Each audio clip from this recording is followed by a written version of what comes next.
그 도주님께서 이제 봉천명을 하시고 이 땅에 오셔가지고 본소를 찾으시고 무국도라는 단체를 이제 비로소 만드시게 됩니다. 무국도라는 도명을 공표하시고 도주님을 따르는 이들에 대한 칭호를 도인이다라고 알려주시고 도주님 자신께서는 도의 주인이신 도주다라고 이제 알려주시고 그 저희가 수도할 수 있도록 수많은 법방들을 이제 정립을 하시죠. 그래서 도규 같은 게 정립이 되고 그런 연후에 이제 도가 안정되고 편안해지기 위해서 전도문, 포유문, 이제 각도문 이런 글들을 내려주시는데 그 안에 있는 담긴 뜻을 저희가 한 번씩 이렇게 하나씩 살펴보았었고 마지막 포유문을 하면서 우리 심령을 구하는 길에 대해서 잠깐 말씀을 드렸어요. 근데 사실 저희가 심령을 구하는 길을 잘 모르니까 그 3장의 마지막 부분에서는 이용직 포감하고 이제 인사를 나누시면서 무국도를 해산하는 장면이시거든요.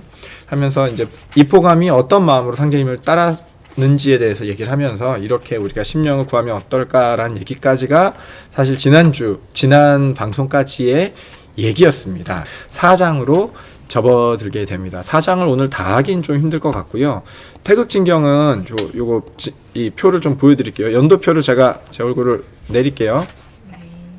내 얼굴을 빼고 연도표를 통해서 제가 계속 설명을 드리고 있어요. 이게 그나마 알아보기 쉽게 하려면 어떨까 해갖고 제가 만드는 건데 이제 강세하시고 봉천명 하시고 15세 봉천명 하시고 그 다음에 어떤 도수를 어떻게 보시는지 그리고 여기 보면은 요 앞에 있는 색깔이 옆에 장수입니다. 그래서 1장은 여기부터 여기까지 2장은 이제 요만큼 그리고 3장은 요만큼이라서 3장을 저희가 거의 한 4주에 걸쳐서 4번에 걸쳐서 이제 해결된 거고 오늘은 이제 4장에 들어가니까 4장도 내용이 꽤 많죠. 4장도 내용이 꽤 많습니다. 그래서 4장 내용을 오늘 이제 들어가 볼까 합니다. 무국도가 해산됐습니다. 여러분 무국도가 해산되면서 이제 얘기가 시작됩니다. 자, 여러분 우리 무국도가 해산되면 어떻게 됐을까요? 우리 갑자기 태국도가 지금 상제님께서 태국도가 이제 우리는 도통을 하고 큰 뜻을 품고 이렇게 왔는데 이제 잠시 어떤 일에 의해서 각자 집에 귀가해서 마음을 잃지 말고 있어라. 그러면 나는 얼마나 내 마음을 지키면서 도에 있을 수 있을까? 이런 고민들을 해봐야 되는 시간이 4장의 시간인 것 같아요. 도주님께서 이제 진경을 아예 띄워놓고 댓글에다가 질문을 편하게 올려주십시오. 도주님께서 이제 각자 귀가하라 한 다음에 도주님 혼자 이제 산으로 가신 거죠. 그 종도 옆에 따르는 시봉은 있었어요. 시봉은 있으셨는데, 그러니까 그 얘기가 새나가지 않게 하고 이제 홀로 입산수도를 다시 계획을 하세요. 도주님은 10만 정도가 있었어요. 말 한마디면 진업단이라고 해가지고 만주도 가고 그런 거 있잖아요. 군대에서 삽을 주면서 자 바다를 메워라 이런 거 농담처럼 하거든요. 근데 도주님은 이거 실제 시행을 하셨어요. 청년들을 모아놓고 야 삽을 줄 테니까 바다를 좀 메워봐라. 이게 바다와 땅 간에 척이 쌓였으니까 맨날 바다가 땅을 깎아먹기만 했는데 땅을 좀 넓혀보자. 메워라 했더니 진업단이 가서 땅을 막 메꿨어요. 그래갖고 안면도에 엄청난 개척지가 생겨가지고 농사지을 수 있는 땅이 생겼거든요. 그 정도로 도주님 말 한마디면 죽음을 불사하고 달려드는 수많은 종도들이 있었는데 다시 입산수도에서 홀로 이 추위를 이겨내시고 고통을 이겨내시는 이 수행을 이제 시작을 다시 하시는 거예요. 그 시행을 하시면서 아무한테도 알리지 마라라고 했는데 도주님도 힘드시지만 이제 도인들도 되게 힘들어요. 뭐가 힘드냐면 이 당시에 여러분들은 어떤지 모르겠지만 이 당시에 도주님을 따르던 사람들은 조선은 국군이 망해가고 있고 이 세상은 사회 질서가 다 흐트러지고 있으니까 이 세상을 이끄실 어떤 대단한 분을 내가 만났으니까 이분 옆에 있으면 큰 세상에서 좋은 역할, 그러니까 지금으로 말하면은 고위 공무원 정도 할 수 있지 않을까, 이런 뜻을 갖고 이제 같이 막 가고 있었어요. 일본도 몰아내고. 근데 일본의 명예에 의해서 그 종교가 해산되니까 사람들이 모였어요. 특히나 이때 이제 아주 전라도 분들이 혈기왕성하셨다고 그래요. 모여가지고 이분들이 그래? 일본의 외정 때문에 종교단체에 이제 철거된다고? 그러면은 이거 가만히 있을 수가 없지. 그러면 우리가 가가지고 일본 탄압 때문이니까 외정으로 인한 것이니까 다 없자. 여기 사람들이 모여가지고 무기를 들고 이제 달려들어요. 그래서 여기 보면은 3절에 나오죠. 정읍 경찰서를 습격하기로 이제 모의를 하는 거예요. 그러니까 일본 입장에서는 야 이거는 의병, 제일 무서워하는 게 의병이었거든요. 일본에서 의병 활동이 또 시작되나 해가지고 단속을 엄청나게 했었죠. 그래서 굉장히 혼란한 시기였다라고 전해져 내려옵니다. 그래서 힘들게 막 이렇게 하지만 도주님께서는 일말에 저것도 하지 않고 전부 다 철거시키시고 태인 도장도 엄청나게 크고 화려했다고 하는데 그것들도 일본이 다 압수해가지고 팔아서 경매에 붙여서 팔아서 다 자기네 이제 전쟁 자금으로 쓰게 됩니다. 이렇게 하게 되고 도주님은 입산수도를 하시게 돼서 홀로 외로운 수행의 길을 걷게 됩니다. 요 9절 정도에 보면 얼만큼 힘들게 하셨는지가 이렇게 나오거든요. 그 외국 이제 도주님께서 입산수도를 하신데 전에는 따르는 자가 10만 명이에요. 그러면 일본 입장에서도 건드리는 게 도주님을 이제 함부로 하기가 어떻겠어요? 불안하잖아요. 예. 혹이라도 뭐 조사한다고 이렇게 옥에 갇혔다 그러면은 10만 명이 몽둥이 들고 달려오면 일본 애들이 어떻게 감당을 하겠어요? 그러니까 일본도 못 건드렸었는데 이제 혼자 입산수도 하시게 되고 가족만 조촐하게 사시잖아요. 그러니까 이 집이 원래 항일운동 하던 집안이고 하니까 엄청나게 이 고통을 안겨줬던 거예요. 그래서 양곡을 조금이라도 수확하면 다 수탈해가고 그래서 굉장히 힘들게 사셨다라는 내용이 여기 이제 잠깐 나옵니다. 그리고 그러다 보니까 이제 같이 독립하셨던 작은 아버지 같은 분들은 견딜 수가 없어서 먹고 살 것도 없고 너무 힘들어서 이제 만주로 다시 도피하셨다라는 내용도 나오고 여기서 슬픈 내용도 나오죠. 그 상투 우리나라의 상징이거든요. 상투 이 상투를 자르려고 일본 분들이 왔는데 도주님은 옆에 계셔도 못 알아봤다라고 돼요. 근데 이제 우리가 아는 도주님의 아버님 도장어른 같은 경우는 계시니까 이제 해코지를 막 당하시는 그런 부분들도 진경에 나올 정도면 이 진경에 나올 정도면 굉장히 극심했다는 거예요. 글로 나올 정도면.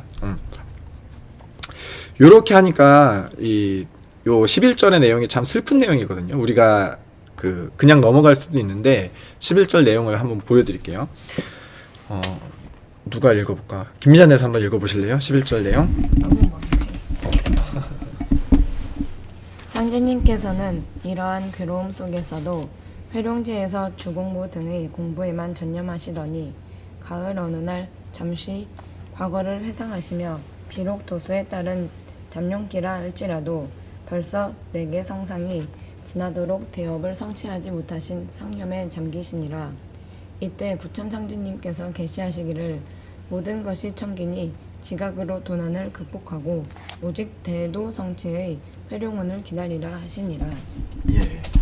여기 보면은 짧게 나오는데 우리가 이제 역사를 보는 관점이 그렇거든요.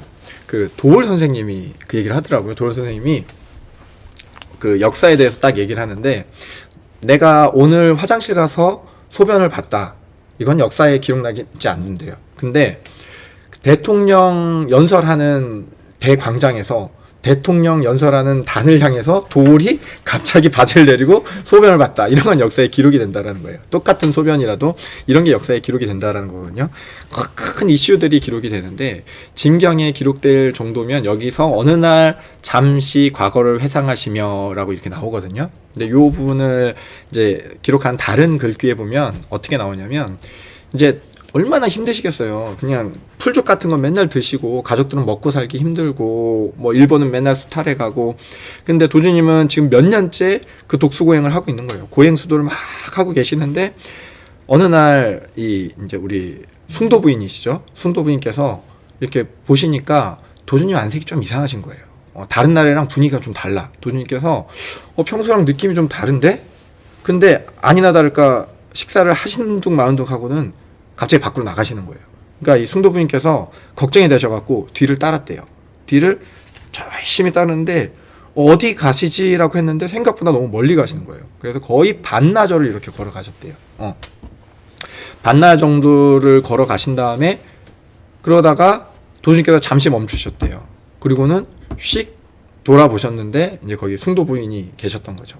그리고는 두 분께서 뭐 말씀을 좀 나누셨겠죠. 그러면서 말씀을 좀 나누시고 그 자리에서 이렇게 부둥켜 안고 펑펑 우셨다라는 그런 내용이 있어요.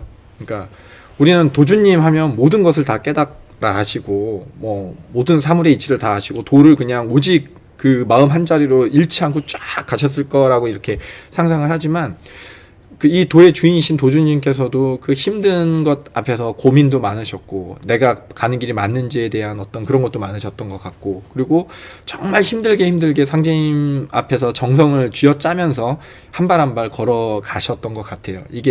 그리고 이게 어떻게 보면은 가장 극적인 순간인 거죠. 우리도 그렇잖아요. 마음을 굳게 지키다 보면은 마음이 딱 끊어질 때가 있거든요. 그 가장 힘들 때가 이제 저희 그런 건데, 그런 어떻게 보면 가장 위험한 상황 부분을 이제 적어 놓으신 게 아닌가 싶어요.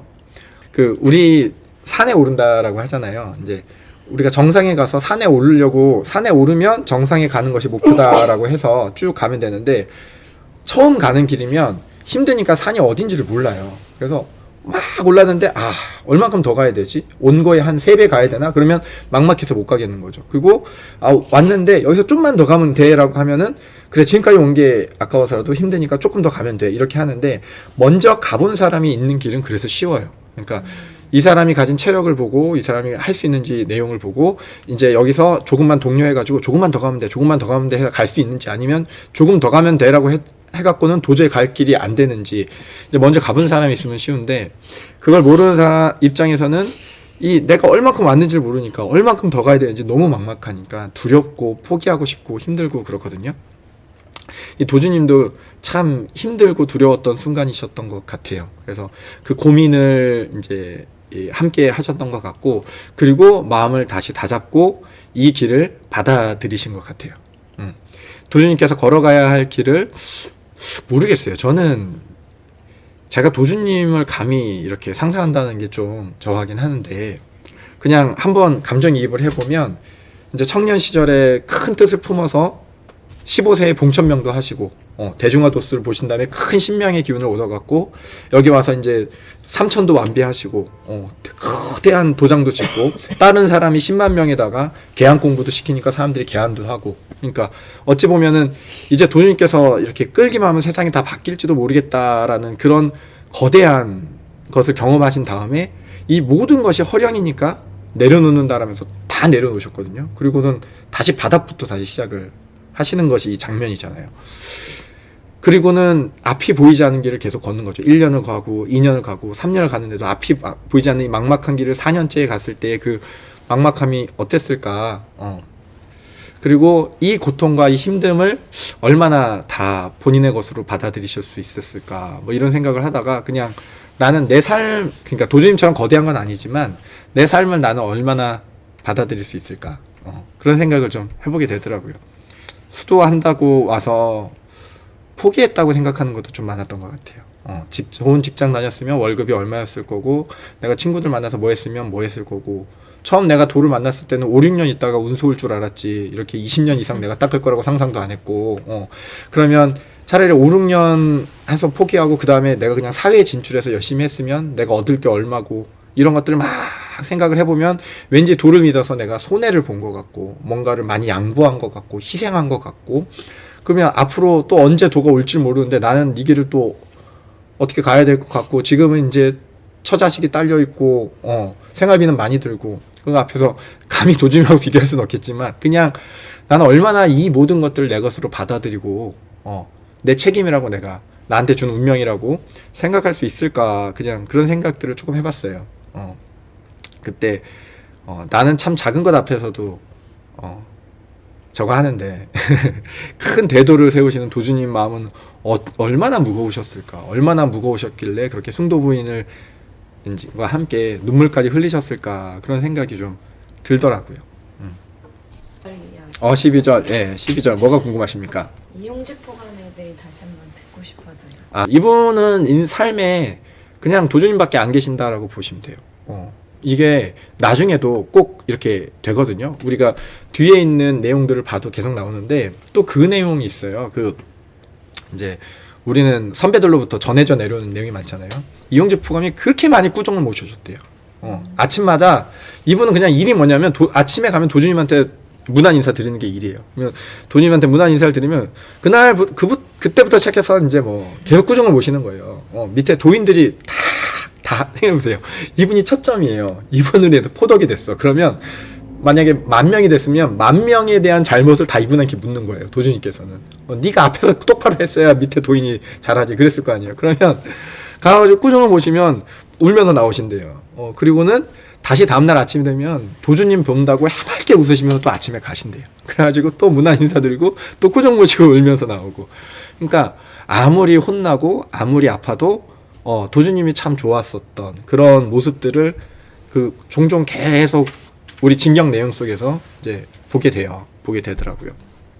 어찌 보면은 참 도주님을 가장 사랑하신 분이 아닌가라는 생각이 들어요. 우리는 눈으로 못 뵀으니까 어쩔지 모르겠는데 눈으로 뵌다고 해도 뭐 이분처럼 사랑하기는 힘들지 않을까라는 생각이 들어요.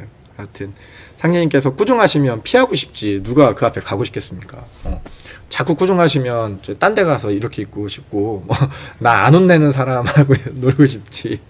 근데 그런 거랑 상관없이 그 뒤에 있는 내용들도 보면 그런 거 많잖아요. 도주님께서 공사를 보시는데 추운 겨울에 이렇게 법수를 들고 공사를 보시다가 법수 밑으로 고드름이 이렇게 일고 동상이 나시니까 이렇게 싸셨는데 싼 거 밖으로 또 피가 새 나오고 배접한 거 밖으로 보다 못해가지고 불을 떼드리니까 이 불 때는 마음이 뭐겠어요. 꾸중을 하시고 내가 도주님한테 아무리 혼을 놔도 천지신명한테 벌을 내가 받으면 받았지 도주님 힘드신 건 도저히 못 보겠습니다 하고 이제 불을 떼드렸던 것 같은데 그런 마음이었던 것 같아요. 그리고 그런 도주님의 희생을 보면서 계속 전해들은 말씀은 이제 하교 받은 말씀은 내가 아니면 이 일을 할 수 없노라. 이렇게 해도 사람들을 다 살리지 못해서 가슴이 아프다는 도주님의 이제 그런 말씀을 받았겠죠. 그러니까 그 생각을 함께 하려고 노력했었을 것 같아요.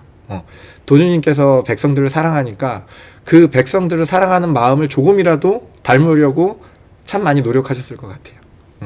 이분은 그냥 도주님을 사랑하는 마음으로 저거 했지만 정말 도주님을 사랑한다면 이제 그렇잖아요. 그죠? 도주님께서 아끼시는 사람들을 함께 아끼는 그런 마음까지 가야 됐었을 테니까. 그래서 이포장은 우리 신앙에 어떻게 보면 잣대죠. 우리 도인들 중에는 이분 같은 믿음이 없으니까 저희가 닮아야 할 믿음이 어떤 잣대다라고 항상 생각이 됩니다.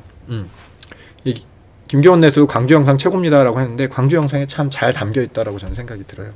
도주님께서 이포장을 아끼시는 마음도 그리고 이포장이 한없이 도주님을 위하는 마음도 그래도 잘 영상에 담겨 있어서 저는 참 좋은 영상이라고 생각합니다. 우리 홈페이지에 들어가 있습니다. 많이 봐주십시오. 예. 내용이 그렇게 이제 혹독한 추위 이렇게 나오는데 여러분들은 어쩔지 모르겠지만 저는 대순진리회 하다가 태국도 와가지고 진경을 보는데 이 사정 볼 때는 진짜 눈물이 많이 났어요. 왜 그 도주님이 이런 고행했다는 내용이 없었거든요. 알지도 못했고. 근데 사장 내용을 이렇게 보니까 도인들을 위해서 정말 아프게 고통스럽게 이렇게 수행하셨던 분이 도주님이시구나 이런 걸 많이 알면서 그냥 저는 모르게 눈물이 참 많이 나더라고요. 진경 보면서 마음에 참 눈물이 많이 났었던 기억이 납니다. 지금도 생각하면 울컥울컥합니다. 자, 그러면 이제 16절로 넘어갈게요. 그냥 순서대로 쭉 얘기를 그냥 드리는 거예요.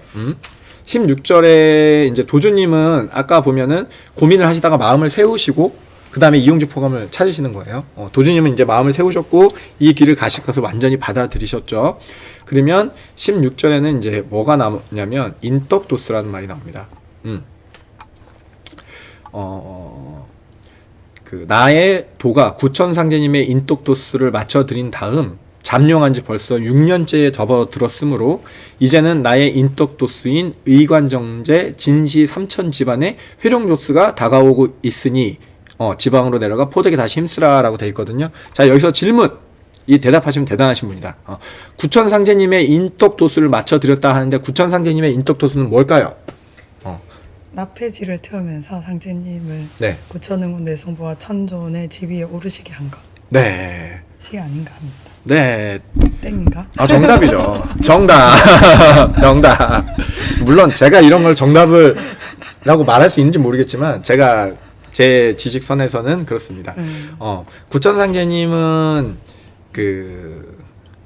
요 내용까지 편하게 얘기를 할게요. 구천상제님께서 수은 최재호 선생님을 딱 만났을 때 그때 주문을 이렇게 딱 내리거든요. 그때 하시는 말이 뭐냐면 나도 또한 공이 없으므로 너에게 주문을 내려 사람을 널리 살리려고 한다라는 표현이 있어요. 거기서 인상 깊었던 게 왜 구천상제님은 공이 없지? 왜 공이 없다고 하지? 라고 하는데 여러 이걸 보면은 구천상제님은 우주를 만드신 그 틀인 건 맞는 것 같아요. 우주 전체의 질서인 건 맞는데 이 인간계에 깊게 개입을 해갖고 우리와 인연이 있는 건 옥황상제님부터예요. 그러니까 우리 옛날에 보면 옥황상제님하고 막 말이 많아요. 근데 구천상제님은 모든 것의 근본이 된다라는 이 개연성은 있는데 실제적으로 이렇게 연결고리가 없는 거죠. 그래서 이 연결고리를 넣기 위해서 이 땅에 오시는데 뭘로 오시냐면은 인류의 최초의 성씨로 오시는 거예요. 왜냐하면 개연성상 그런 것밖에 없어. 누구의 핏줄로 구천상제님이 누구를 우리 그리스 로마 신화처럼 제우스가 돼가지고 누구한테 와가지고 막 그 겁탈을 해가지고 애를 낳았다 그러면 그 자손으로 나오면 되잖아요. 근데 그런 게 없어. 그러니까 가장 인류의 시작이 되는 최초 이런 것만 개연성으로 구천상님 오시게 되거든요. 그러니까 구천상님이 이 땅에 오셨는데 누군지도 모르고 뭐 하시는 분인지도 모르고 실제 그랬어요. 그래서 구천상님이 누구신지 알려주신 게 도주님이세요. 그리고 그래서 진법주를 보면 구천하감지위로 되어 있거든요.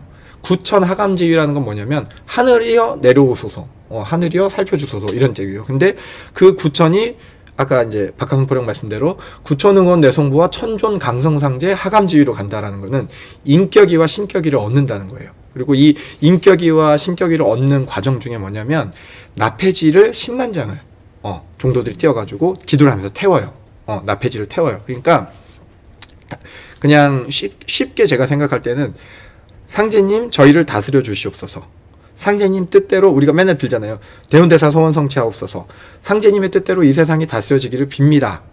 이렇게 하면 개연성이 생겨요. 왜냐면 그렇잖아요. 박하선포령이 우리 집에 와가지고 우리 딸 공부를 시켜주고 싶어. 근데 갑자기 우리 집 문을 열고 들어와가지고 제가 공부를 잘하니까 딸 공부를 시켜줄게요. 그러면은 무단 가택 침입죄예요. 그죠? 근데 제가 이분이 공부를 잘 가르쳐 준다는 걸 알고 가서 요청을 해가지고 우리 집에 초청을 해서 오셔가지고 가르쳐 주시면 선생님이 돼요. 이 땅에 구천상제님을 모시고 그분의 뜻이 펼쳐지기를 간절히 빌어서 하는 인류의 염원이 쌓이게 하고 심지어 영대를 구축해서 그 영대에서 그분의 위까지 모시게 되는 장면이 이제 우리 무국도 장면이거든요. 그러니까 무국도 도장을 연관하시고 무국도에서 이제 이것을 펼치신 이것이 구천상제님의 인덕도수다라고 볼 수가 있죠. 이 상황에서. 그러면 도주님의 인덕도수. 자, 여기까지 하면은 이건 마칠 수 있겠죠. 그러면 도주님께서 말씀하신 의관정제 진시 3차 전반 나의 인덕도수가 온다라고 하면은 뭘까요? 같은 의미로 생각을 하면 자, 무국도장이 창건해가지고 한 것을 구천상제님의 인덕도수라고 말씀을 드렸어요. 그러면 도주님의 인덕도수는 뭐가 될까? 태극도요. 그죠? 이렇게 생각이 되죠. 태극도 도장이 연건되고 거기에 영대가 마련되고 그 옥황상제 하감지위라는 신의에 신격이가 인격이가 갖추어져서 태극도주 옥황조성상제 하감지위라는 이제 이게 완성이 되고 신단이 완성이 되는 것이 이제 상제님의 인덕도수겠구나. 이 땅을 사랑하는 사람들이 상제님 저희를 다스려 주십소라는 그 소원을 이제 개연성을 마련하는 것이 그것이겠구나라는 생각이 좀 들어요. 그래서 이때 우리 도인들이 또 나폐지 10만 장을 태우게 되죠. 그래서 나폐지라는 그 단어로 검색을 하면 언제 어떻게 몇 장 태우는지 이렇게 나옵니다. 그런 거랑 연결을 해주시면 되고, 그리고 여기 의관정제 진시 삼처지반이라는 부분은 나중에 다시 한번 언급이 되죠. 우리가 감천으로 왔을 때 감천을 이주해 온 도인들과 함께 이제 세배를 받으셨을 때 3,000명의 그 도인들이 함께 그 일에 참여를 하게 되거든요. 어린아이까지 다 셌을 때. 그래서 상제님의 후천을 다스릴 상제님의 가장 가까운 반원, 상제님인 최측근들에 대한 공사가 이제 이렇게 이루어지는 부분을 저희가 그래서 볼 수가 있어요. 그래서 상제님이 이제 태극도를 준비하고 계신 거죠. 태극도를 준비하고 계신 장면이다라고 볼 수가 있어요. 질문이 있습니다. 예, 질문해 주십시오. 이제 무국도 됐고 태극도 됐으면 또 태극도에서 뭐 또 다른 게 나올 수 있나요? 이거를 제가 지난 시간에 좀 설명을 드렸었는데 그 무국 태극 요거를 이제 그 허령 지각 신명으로 말씀을 드렸어요. 세상의 이치가 그래요. 세상에 뭔가 결실을 맺으려면 처음에는 그 나무에서 꽃이 딱 펴요. 꽃이 탁 펴요. 화려하게 꽃이 피고 거기서 암술과 수술이 짝을 이루어서 씨앗이 만들어지고요. 씨앗이 만들어지면 꽃이 톡 떨어져서 집니다. 그럼 그 자리에 몽우리가 이렇게 생기거든요. 이 몽우리에서 양분을 나무로부터 계속 받으면 몽우리가 이렇게 커져서 과실이 돼요. 그리고 그 과실을 우리가 완성이라고 얘기를 해요. 그래서 여기서 말하는 꽃은 화령이고 가장 크고 화려한 화령은 무국도 도장이었고요. 이것이 떨어지니까 낙화라고 하잖아요. 낙화가 됐을 때는 보이진 않지만 실제 무슨 일이 일어나냐면 안에서 씨앗이라는 것이 완성돼서 자라고 있는 거예요. 그래서 이 씨앗의 첫 점을 우리는 이용직포감이라고 이제 생각을 하는 거죠. 그리고 요게 어떻게 되냐면 도주님께서 태극도 도장을 만드세요. 도장을 만드시고 뭘 하시냐면 공부복방을 돌리세요. 공부복방을 돌리시는데 공부복방의 핵심은 뭐냐면 24시간 끊이지 않는 주문이에요. 그리고 우리 주문을 할 때 주자를 빨주자라고 얘기하거든요. 애기가 젖을 빨 때 빨주자라고 그래요. 그러면 주문을 계속 빨고 있어. 하늘로부터 탯줄이 연결되어서 태극도라는 연결되어 있는 이 씨앗에 양분이 공급되고 있고 도인들이 24시간 쉬지 않고 계속 주문을 하면서 양분이 공급이 되고 있다라고 하면은 이 열매가 언젠가는 커져서 다 익을 때가 오겠죠. 이게 다 익었으면 다시 뭐 첫 개벽이 다시 시작되니까 그거는 뭐 129,600년 사이클이 올 거고 일단 지금은 뭐 무국도장, 태극도장 다음에 다른 뭔 도장이 생기진 않습니다. 제 생각에는. 예. 이거는 완성은 태극도에서 될 수밖에 없는 이치가 있는 거고 그 대순 사람 만나갖고 이제 이런 얘기를 했던 적이 있어요. 그랬더니 뭐 말을 막 갖다 붙여갖고 뭐 어쩌고 저쩌고 해요. 근데 그냥 이치상 간단하게 생각해서 요 자리에 열매가 맺혔잖아요. 그럼 요 자리에서 양분이 자라잖아요. 근데 이걸 떼다가 다른 데 갖다 붙이면 죽어요. 그죠? 그러니까 도주님 이후에 다 가서 뭐 또 도장을 차린다 이런 거는 이제 자연계의 이치상은 좀 맞지가 않은데 이건 뭐 이주장하는 사람은 또 이렇게 말하고 저주장하는 사람은 저렇게 말하니까 근데 그냥 자연계 이치로 보면은 꽃이 피고 그 자리에 열매가 맺혔고 도주님께서 그 열매를 양분을 흡수할 수 있는 대지인 감천 대강전에서 법방을 돌리셨기 때문에 여기서 저는 완성도 도통군자도 다 난다라고 생각을 하고 있습니다. 이렇게 얘기가 좀 진행이 되고요. 또 질문 있으면 그냥 편하게 해주십시오. 태극진경은 사실 질문하기가 참 쉽진 않아요. 왜냐면 여러분 많이 안 읽으세요. 생각보다 태극진경을 많이 안 읽으세요. 그리고 기본적으로 우리가 도에 대해서 알고 있는 거는 대부분이 구천상님 얘기예요. 읽어서가 아니라 주워 들어서. 왜냐면 증산도도 얘기하죠. 대순도 얘기하죠. 뭐예요? 뭐 오만대에서 구천상님 얘기는 많이 해요. 그러니까 뭐 듣는 게 많아. 뭐 후천이 오고 개벽이 되고 뭐 오선위기가 어쩌고 다 구천상님 얘기예요. 근데 도주님 얘기는 내가 직접 읽지 않는 이상은 알 길이 많지가 않아요. 그러다 보니까 그렇게 되는 부분이 있는데 그래서 제가 좀 자세히 하고 있어요. 태극진경을 좀 자세히 하나씩 하면서 가려고 노력을 하고 있어요.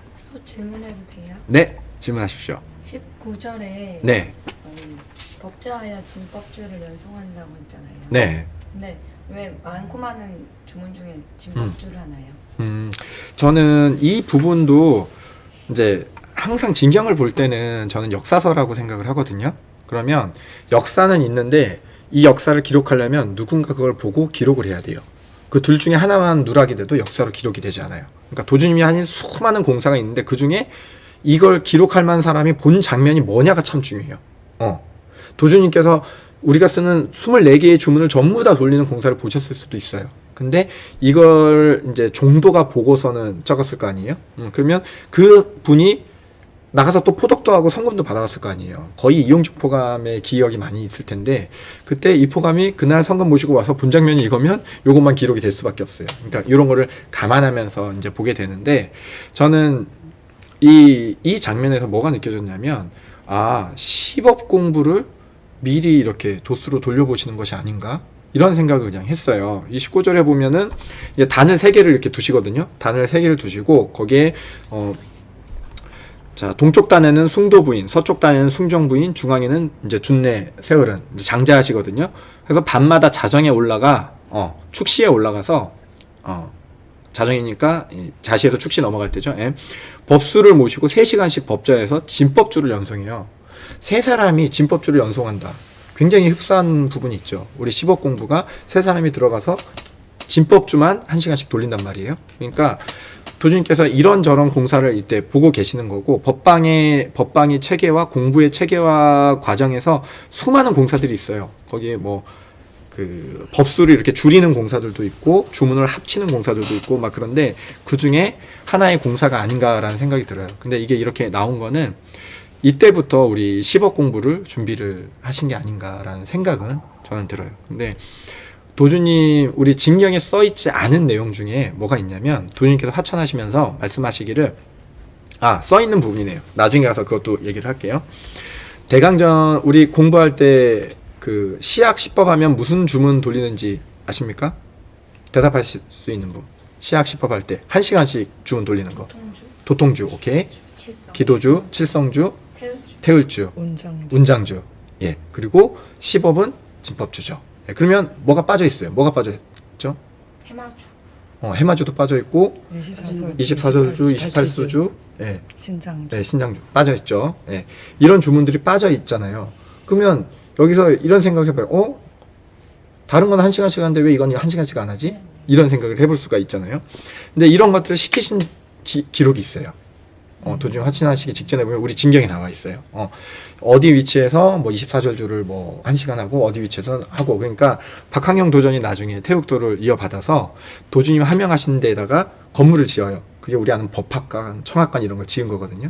그런 걸 지어가지고 거기서 이제 도주님 말씀하신 그런 공부를 돌리려고 해봤던 것 같아요. 근데 사실 제가 뭘 알겠어요. 저도 하나도 모르지만 그냥 우리 주문 24절주에 우리 일반 기도할 때 하는 주문들이 전부 다 어느 날 공부가 다 돌아간다면 잘은 모르겠지만 우리 본부 크잖아요. 본부에 각 위치에 도인들이 해갖고 각 주문을 1시간씩 다 돌리는 거죠.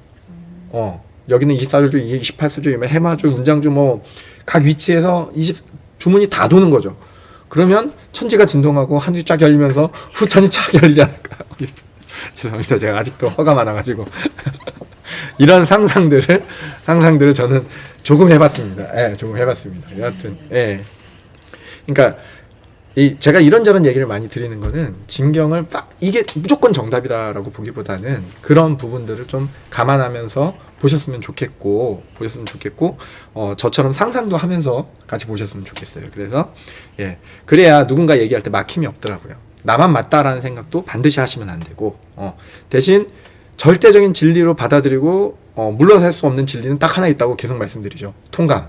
도주님께서 직접 지으신 통감은 뭐 이거는 저거 가타부타 뭐 말할 필요가 없어요. 이거는 절대적 진리입니다. 그거는 그렇게 가슴 깊이 묻고 진경은 이렇게 열린 마음으로 생각하고 토론하셨으면 좋겠다라는 생각이 좀 듭니다. 자, 그런 연후에는 이제 그냥 있었던 어떤 일들이에요. 근데 그 중에 이제 재밌는 것들을 좀 꼽자면 23절이 재밌습니다. 23절에 무슨 내용이 나오냐면 도갑신이라는 멋진 게 나옵니다. 자, 도갑신은 뭘까요? 아시는 분? 박선포령 하면 네, 박선포령 얘기해 주십시오. 얘기하셨잖아요. 뭘 하세요? 도깨비.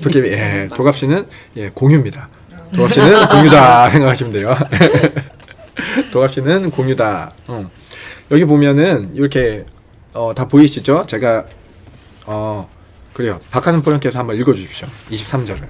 네.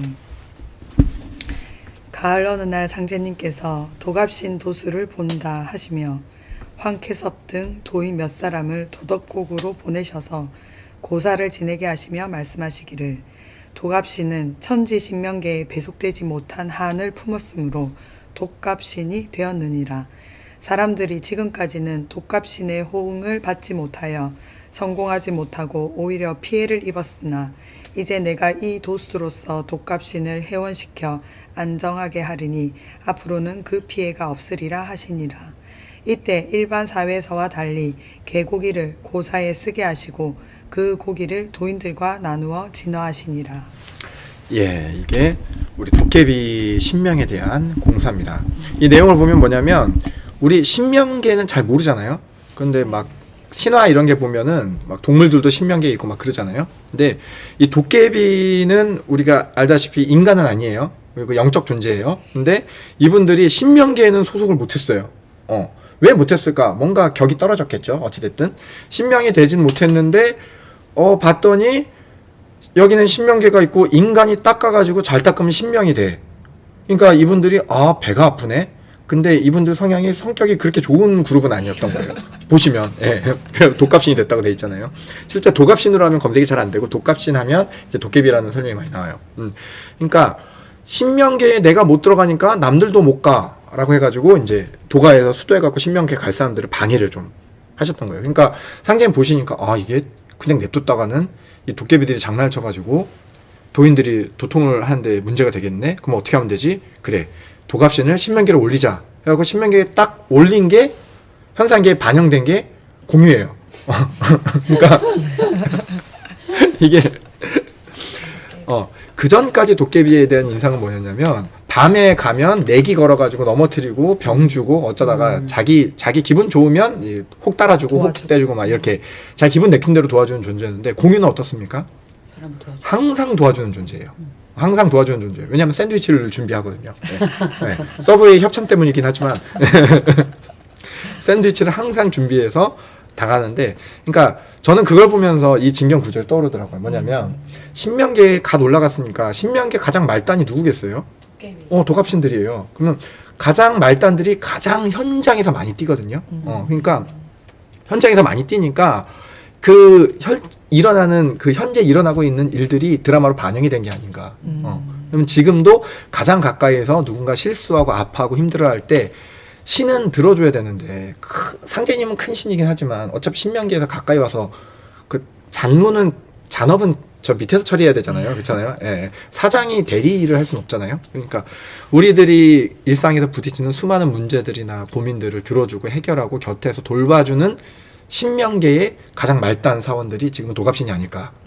지금 여기도 있을 수 있겠네요. 그렇죠. 충분히 있을 수 있죠. 그래서 어찌됐든 이제는 신명계에 올라가서 세상이 잘 되는 쪽으로 상제님의 나라가 열리는 쪽으로 100% 참여하고 있어요. 왜냐하면 신명계에 갔거든요. 이제 소속감을 느껴. 같은 그룹이에요. 그러니까 도를 하겠다는 사람들은 이제 도와주는데, 근데 이 기본적인 성향은 또 무시할 수가 없잖아요. 이분들이 뭘 좋아하냐면 개고기를 좋아해요. 그러니까 보통 사람보다 개고기를 먹는 사람을 더 도와주고 싶겠어요? 안 도와주고 싶겠어요? 도와주고 싶겠죠. 그러니까 여러분, 옛날에 요 얘기도 한번 했었는데, 옛날에 그 도인들하고 이렇게 했는데, 그때 이제 최은문 외수 저거 시절인데 갑자기 도인들한테 다 개고기를 먹으라는 거예요. 왜 개고기를 먹으냐 하니까 개고기를 먹으면 신기가 떨어진다는 거예요. 그래서 개고기 평소 안 드는 사람도 그때는 이제 도법이 무서우니까 억지로 먹었는데 저랑 가까운 사람 중에 한 명이, 그러니까 대순을 저랑 같이 했어요. 근데 이분이 결혼을 한 거죠. 결혼을 해가지고 태국도에 이 내수를 입도를 시켰는데 이 내수분이 꿈도 너무 많이 꾸고 해가지고 밤에 숙면을 못 취해. 그러니까 잠을 잘 못 드는 이런 질병이 있었어요. 근데 이거 먹으라고 하니까 평소 개고기 쳐다도 안 볼 것 같은 내수였는데 그냥 믿고 그냥 먹은 거죠. 먹었는데 그날 밤에 숙면을 취한 거예요. 자기 태어나서 그렇게 푹 잡은 게 처음인 거예요.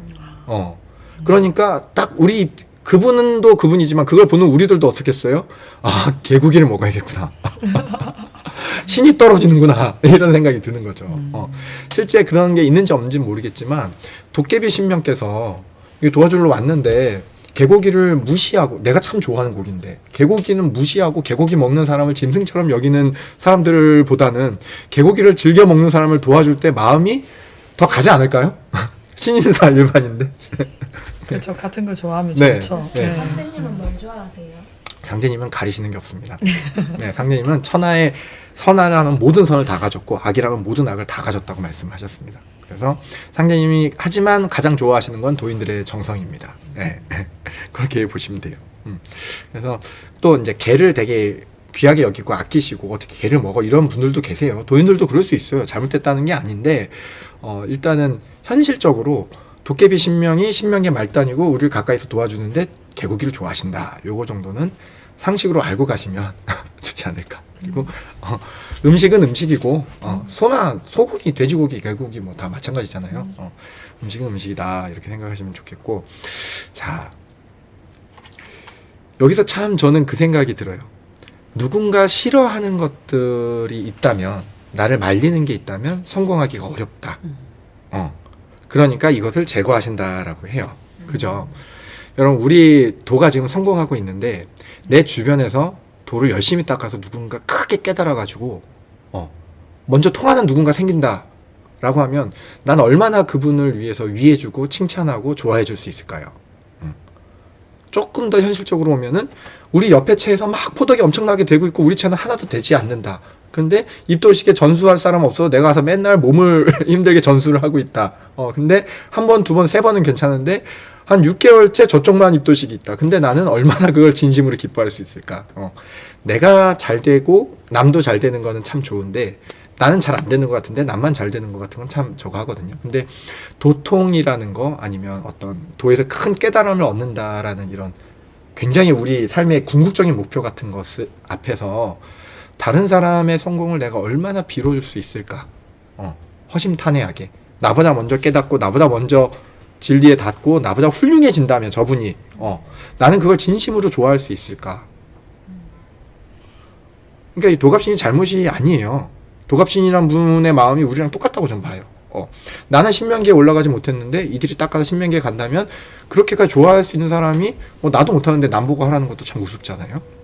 그러니까 상제님께서는 그렇게 해주셨는데 우리들은 그러면 어떻게 돼야 될까요? 어찌 보면은 한날 한시에 통하게 하시는 게 이것 때문이 아닌가. 서로 시기 질투하지 못하게. 니들이 아무리 시기 질투를 하려고 해도 내 손바닥 아니다. 한날 한시에 통하니까 누가 누구를 시기 질투하겠느냐. 같이 좋아하겠지. 이게 상제님의 묘수가 아닌가라는 생각이 들어요. 네. 인간의 본성은 원래 네. 다른 사람을 잘 되게 하는 거에 있나요? 아니면 인간의 본성은 원래 내가 먼저 잘 되는 거에 있나요?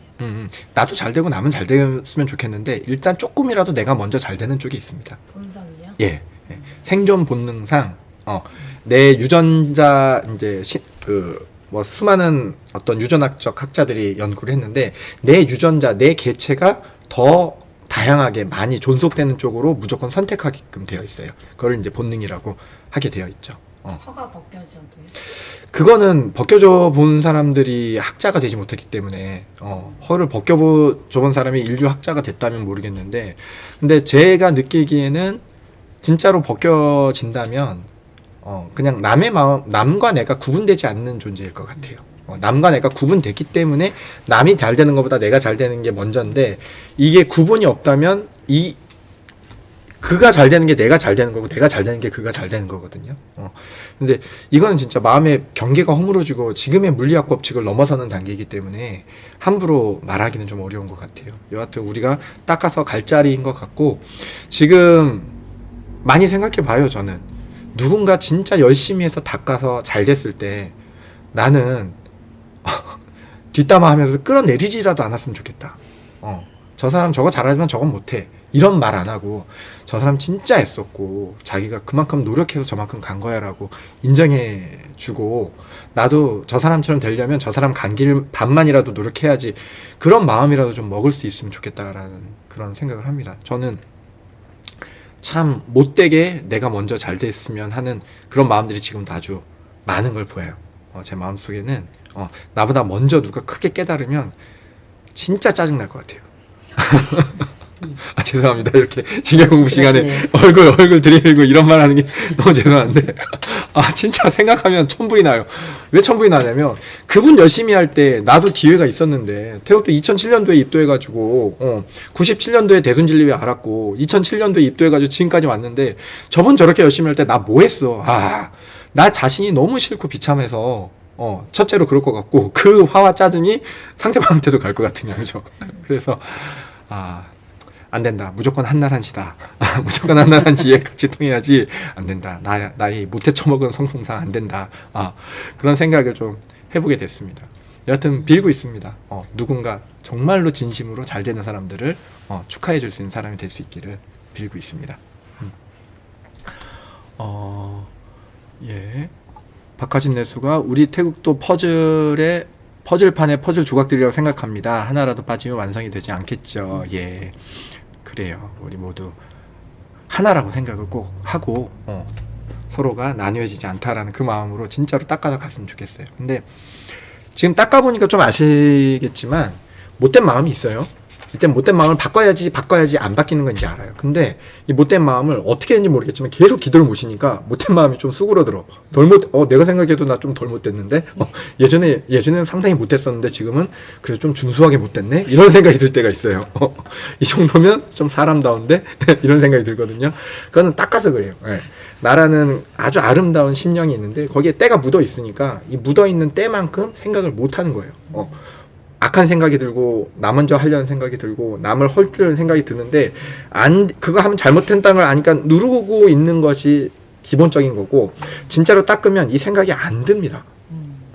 생각이 안 들어서 가만히 있어도 난 이 사람을 도와줘야지 무슨 생각이야 이렇게 이제 변한다라는 게 상제님 말씀인 거고 실제 그렇게 변해가고 있는 게 전 저희 지금 도인들 모습이라고 생각을 해요. 그래서 저희가 시간이 좀 많이 더 걸리겠지만 이 법방이면 반드시 변한다. 그리고 그렇게 변하면 참 마음이 편해질 거다라고 저는 생각이 듭니다. 예, 노진영 내수 리얼 방송이라고 저희 다들 저랑 마음이 비슷하신가 봐요. 리얼 방송이라고 하시는 거 보니까. 예. 참 그렇습니다. 하여튼 좀 내가 생각해도 창피하지 않을 만큼 내 마음이 좀 선했으면 좋겠습니다. 그래서 어디다 내놔도 진짜 창피하지 않았으면 좋겠어요. 근데 살짝 마음을 놓으면 어디로 튈지 모르는 이 불안한 마음 저희 닦아서 같이 잘 해보시자고요.